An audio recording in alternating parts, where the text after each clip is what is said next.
malanga nje esisondela phambi kokusoka kuqala ngenkonzo lesibonqele sithi naba amakhudlana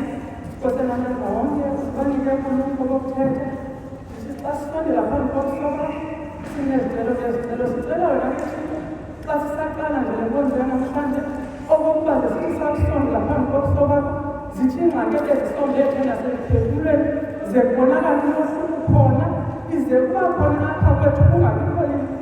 lize phambi kokusoka cela ke Thixo namandla wonke ngabasezayo ezindleleni sisaqala nokuqhubeka Thixo namandla wonke uzibathwale akhona Thixo nabalapha kule ndawo kodwa zikhona izinto ezingabalenza phakathi emzimbeni nasemiphefumulweni yabo ndithi ke Thixo ndiyalithemba Thixo namandla wonke kuwo wonke umntu obonakala ithemba liphelile xa Thixo namandla wonke kukhona ixesha lokokuba kube nzima Thixo namandla wonke phambi kokusoka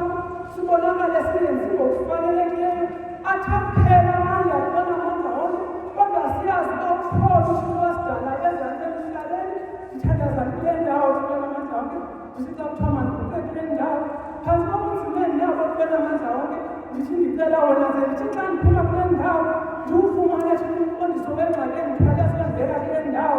athi Thixo namandla wonke sisahleli sisazawuqhuba ngembani sicela Thixo bonke abantu abazawuthetha apha ize Thixo sicela indlebe zomoya zesibave Thixo namandla wonke ndithi ndicela uguquka ndicela utshintsha Thixo namandla wonke ndithemba ukuthi ndakuthetha kule ndawo ungajongwanga Thixo okokuba ngaba ndayithetha inyaniseke na ze kujongwe Thixo namandla wonke okokuba ize sibe kule ndawo sihlanganiswe yintoni na ndithi masicele indlebe zomoya Thixo namandla wonke ndiyakalezela Thixo namandla wonke abanye Thixo bashiye bevalile ezindlini bathembe wena Nkosi namandla wonke bangabanye bashiye kububi kodwa bathi abanakwazi ukuhlala ezindlini babonakale bezofumana amandla kule ndawo hlala kamesweni ngcwele emakhayeni wethu emuva apho besisakubuya khona Thixo namandla wonke abanye Thixo bebengonwabanga kodwa ngalo mzuzu sithi masilibale ngento ezezolo Thixo namandla wonke sibonakale sima kule ndawo sinyazisekile ngelihle igama lesu Kristu nokuhlelo. Amen.